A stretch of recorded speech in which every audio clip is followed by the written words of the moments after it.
80, et chez les Asiatiques, ils ont constaté encore d'autres seuils. Et pour nous, méditerranéens, on nous a conseillé d'utiliser des barres diagnostiques européennes parce qu'on considère que nous sommes des populations génétiquement parlant plus proches de l'Europe que des États-Unis. Donc, au jour d'aujourd'hui, on diagnostique un syndrome d'apnée du sol, un syndrome métabolique, excusez-moi, si chez l'homme, on a un tour de taille supérieur à 94 cm, chez la femme, un tour de taille supérieur à 80 cm, associé à au moins 2 autres anomalies, donc avec les mêmes barres que à la NSF-ATP3 pour la tension artérielle, les triglycérides et le HDL, mais par contre, pour la glycémie à jeun, la barre a été revue à la baisse parce que l'American Diabetes Association considère qu'une glycémie à jeun supérieure ou égale à 1 g est une glycémie qui est pathologique. Donc voilà pour la définition du syndrome métabolique et les critères diagnostiques. Alors, le tour de taille, élément central. Qu'est-ce qui fait que, quels éléments, en fait, traduits par ce tour de taille élevé, sont importants et sont vraiment les éléments centraux dans la constitution du syndrome métabolique? Graisse sous-cutanée? Non, ce n'est pas la graisse sous-cutanée. L'élément vraiment responsable de la pathogénie du syndrome métabolique, eh bien, c'est la graisse qui entoure notre intestin. C'est la graisse viscérale.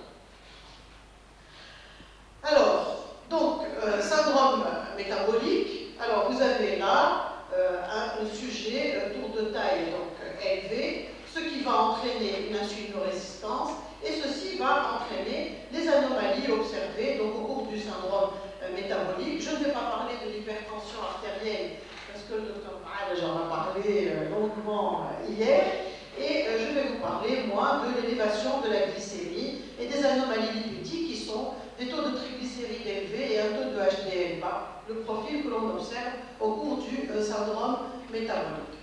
Alors, ne vous inquiétez pas, je vais simplifier au maximum pour vous expliquer la physiopathologie.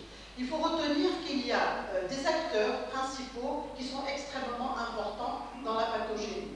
Donc le rôle central, c'est l'adipocyte, le muscle et les cellules périphériques jouent un rôle, le foie joue un rôle important, et puis le pancréas et les vaisseaux sanguins, on ne va pas en parler là ce matin. Alors, l'adipocyte, qu'est-ce qu'il va faire? L'adipocyte est une cellule sécrétoire à part entière. Donc, dans le syndrome métabolique, cette cellule adipocytaire de la graisse viscérale va se mettre à sécréter des facteurs de l'inflammation, donc des cytokines, et ces cytokines sont responsables en fait. Alors, ces cytokines sont responsables de l'insulinorésistance au niveau des tissus périphériques et représentées là, par exemple, par le muscle. Insulinorésistance, ça suppose quoi? Ça suppose qu'on va avoir une élévation de la glycémie et donc glucotoxicité périphérique. Par ailleurs, quand il y a une insulinorésistance, il va y avoir une libération d'acides gras libres au niveau de ce tissu adipeux.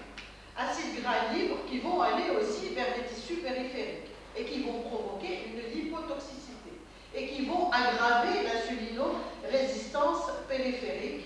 Et au niveau du pancréas, la glucotoxicité et la lipotoxicité va altérer en plus la sécrétion d'insuline. Donc aggravation de l'élévation glycémique qui peut amener jusqu'au diabète.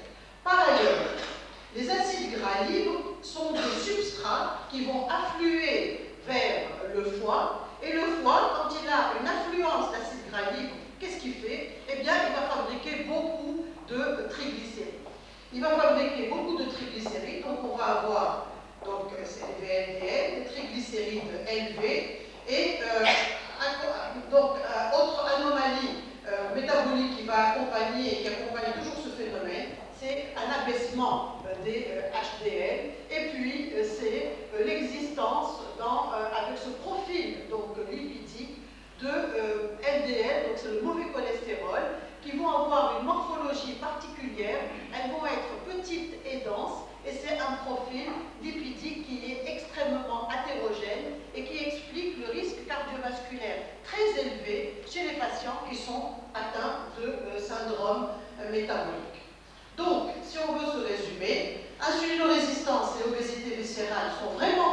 cœur du problème dans le syndrome métabolique. L'insulinorésistance est responsable d'une hyperproduction de triglycérides, d'une réduction de la captation du glucose par le muscle, d'une glycogénolyse aussi au niveau du foie, donc augmentation de la production hépatique de glucose, hyperglycémie, et la libération des acides gras libres est elle-même un facteur aggravant donc, de l'insulinorésistance. L'adipocyte est responsable, donc, comme je l'ai dit, de libération de cytokines qui induisent donc l'insulinorésistance adipocytaire, musculaire et hépatique. Alors, que vient faire le syndrome d'apnée du sommeil dans tout ce tableau-là? Et comment, quel lien y a-t-il entre le syndrome d'apnée du sommeil et le syndrome métabolique? Alors d'abord, ce que l'on va aborder, c'est y a-t-il un lien entre le syndrome d'apnée du sommeil et l'hyperglycémie? Donc il y a, ça a été un petit peu abordé hier, il y a des études qui ont été réalisées où on a essayé de voir, d'une part, chez des patients qui sont atteints de syndrome d'apnée du sommeil, la prévalence du diabète.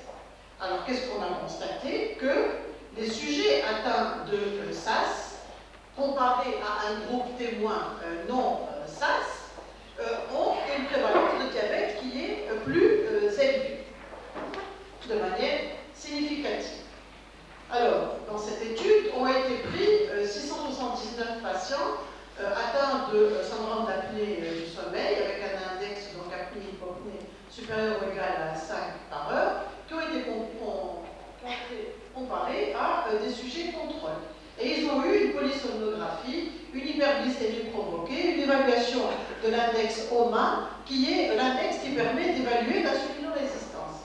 Et qu'est-ce qu'on a constaté? Qu'il y avait dans le groupe SAS déjà 25,9% de diabétiques connus, donc au questionnaire. 8,9 versus 8,2% dans le groupe contrôle. Et cette différence était bien sûr significative. Et qu'en faisant des HGPE systématiques et index de OMA, ils ont constaté en plus qu'il y avait dans le groupe SAS 62,4% d'intolérance au glucose ou de diabète, donc nouvellement diagnostiqué au cours de l'étude. Donc, prévalence élevée de diabète chez les patients qui sont atteints de SAS, et il y a une stratification intéressante selon le degré de sévérité du syndrome d'apnée du sommeil qui a été fait au cours de cette étude, et tout ça pour vous montrer que plus le SAS est sévère, et plus on va avoir une prévalence aussi bien de diabète que d'intolérance au glucose élevée. Donc, il existe quand même très probablement un lien, en tout cas si on voit la prévalence du diabète dans la population SAS. Alors, à l'inverse, si on prend des patients qui sont diabétiques de type 2, quelle est la prévalence du SAS méconnue chez ces patients-là? Donc là, il y a des études aussi qui ont été faites sur ça, qui ont montré, là vous voyez, sur 386 diabétiques de type 2, 86% avaient un syndrome d'apnée du sommeil. Et là, donc, 23% donc atteints de SAS par rapport versus dans la population témoin, 4% des hommes et 2% des femmes. Donc, dans les deux sens, en fait, il semble y avoir un lien entre diabète et syndrome d'apnée du sommeil. Maintenant, qu'en est-il de l'hyperlipidémie? Alors, là, de nombreuses perturbations du métabolisme lipidique ont été rapportées chez les patients porteurs de syndrome d'apnée du sommeil, avec des élévations du cholestérol, du LDL cholestérol et des triglycérides, et un taux de HDL bas, et puis une altération de la capacité oxydative donc, du HDL cholestérol qui donne des taux de HDL bas, et un profil hétérogène là aussi. Alors, comment en fait, le SAS induit-il les anomalies lipidiques et le diabète au cours du syndrome métabolique? Est-ce qu'il passe par un facteur commun qui est l'obésité, que l'on retrouve aussi fréquemment chez les patients atteints de SAS, puisque, en fait, une augmentation de 10% du poids sur 4 ans multiplie le risque de SAS par 6. Donc, tout simplement, le facteur commun serait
résistance à l'insuline, qui entraîne l'intolérance au glucose, qui entraîne donc l'intolérance au glucose, ça, qui entraîne l'intolérance au glucose et le diabète. Et qu'au cours du syndrome d'apnée du sommeil, la fragmentation en fait du sommeil, les hypoxies intermittentes entraînent en fait une augmentation de la sécrétion des facteurs de l'inflammation, donc des cytokines, entraîne une augmentation du cortisol, une augmentation des catécholamines, un stress oxydatif et puis des anomalies des adipocytokines. Alors, ça se traduit comment physiopathologiquement parlant? Eh bien, regardez, je vous ai mis exactement le même schéma que tout à l'heure pour vous montrer en fait que quand il y a un SAS, eh bien, regardez ce qui se passe. C'est ce que je vous ai montré en fait tout à l'heure dans le cadre du syndrome métabolique. Eh bien, il va y avoir une libération des facteurs de l'inflammation, donc insulinorésistance, du fait de la libération, l'augmentation des catécholamines et du cortisol sont des facteurs lipolytiques qui entraînent une libération d'acide gras libre, donc l'hypotoxicité, fabrication de triglycérides donc, par le foie et insulinorésistance, élévation de la glycémie. Donc, en fait, ce qui est intéressant, c'est que le SAS, il agit sur les facteurs responsables du syndrome métabolique, sur exactement les mêmes facteurs, et en fait, qu'est-ce qu'il fait? Il va les aggraver. Il va aggraver le tableau. Donc, le SAS induit les éléments du syndrome métabolique. Il y a un effet sûrement lié à l'obésité, mais il y a aussi un effet direct sur l'insulinorésistance. Alors, tout ça a fait qu'il y a actuellement des recommandations de la Fédération internationale